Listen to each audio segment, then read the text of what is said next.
You didn't grow up feeling unseen. You grew up feeling measured. Against a sibling, a cousin, a neighbor's kid, against a version of yourself that never existed, but was constantly described to you. You've heard it so often that it no longer sounds like criticism. It just sounded like the way things were. Why can't you be more like them? At first, you thought it was motivation, something to reach toward, but that's not what your body learned. Your body learned that love could shift, that it ranked, that it compared, and something inside you started bending toward a shape you didn't choose. You stopped asking, "Who am I?" You started asking if I am enough yet. And the answer was always the same. Not quite, almost, a little more. And someone else was still ahead. Someone else was still doing it better. And you believed, without anyone saying it directly, that if you just closed that gap, maybe then. But the gap never closed. It just moved. You became very good at reading rooms. You noticed who got praised and who got corrected. You tracked tone shifts, pauses, the way someone's eyes moved when they talked about your brother, your sister, the other one. You thought this was awareness. And it was, but it wasn't peaceful awareness. It was survival. You were always adjusting, always calibrating, always trying to stay acceptable.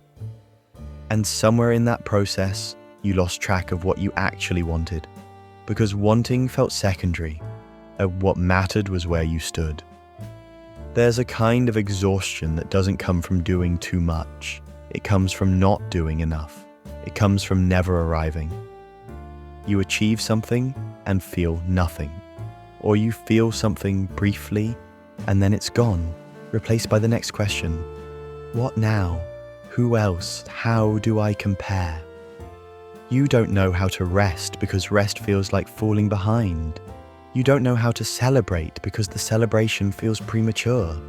There's always someone moving, and if you stop, you'll disappear. So you keep going, not because you love it, because stopping feels like death. Some part of you learned early that mistakes weren't neutral. They were evidence that someone else was winning, and evidence that love might move away from you. So you tried to eliminate them, not because you loved excellence, because you feared replacement. And it worked, sort of. You became competent, careful, impressive, even. But you also became afraid of your own shadow, afraid to try things you might fail at, afraid to want things you might not get, afraid to be seen in any way that hadn't already been approved. Or maybe you went the other direction. Maybe you stopped trying altogether. If I don't compete, I can't lose. If I don't shine, I can't be compared to anyone else. You made yourself smaller, easier, low maintenance, and from the outside it looked calm, but inside you were just hiding.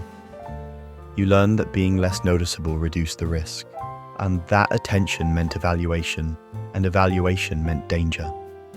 So when opportunity showed up later, when someone offered you something good, your body hesitated, not because you didn't want it, because being seen still felt unsafe. You enter a room and you scan. Who is more confident? Who has more status? Who is doing better than you? You don't decide to do this. It just happens, like breathing, like blinking. And then you adjust yourself accordingly. A little smaller here, a little louder there. Always positioning, always performing, always asking the question you were trained to ask. Where do I rank? People call you reliable, giving, the one who shows up, and you are, but there's a fear underneath it that no one sees. If I stop being useful, will I still matter? You don't say this out loud. You barely admit it to yourself, but it's there, in the way you over-explain, in the way you apologize before anyone's even upset, in the way you give more than you have because empty hands feel like failure. Love feels conditional, even when it isn't. You read between lines that don't exist. You measure yourself against people who aren't even in the room.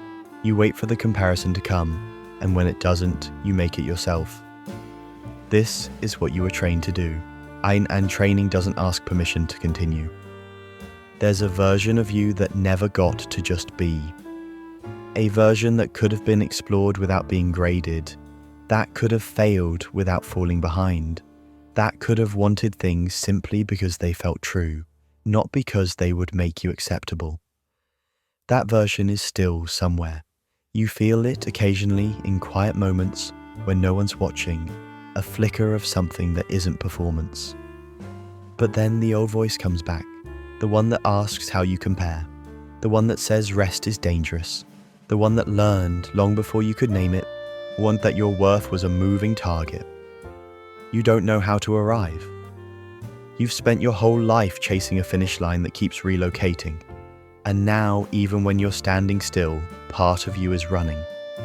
Not toward anything specific, just away from being left behind. Most of the people who compared you didn't mean harm.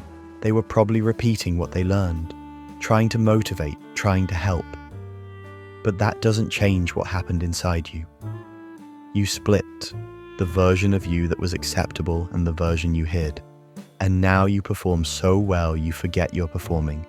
You adapt to every room so smoothly, like you've lost track of what you'd choose in an empty one. You're tired. Not from working, from maintaining a scoreboard that no one else can see, from proving something that was never clearly defined, from chasing a feeling of enough that never arrives. You're tired in a way that sleep doesn't fix, because it isn't your body that's exhausted. It's the part of you that's still asking, still measuring, still wondering if you will ever be enough.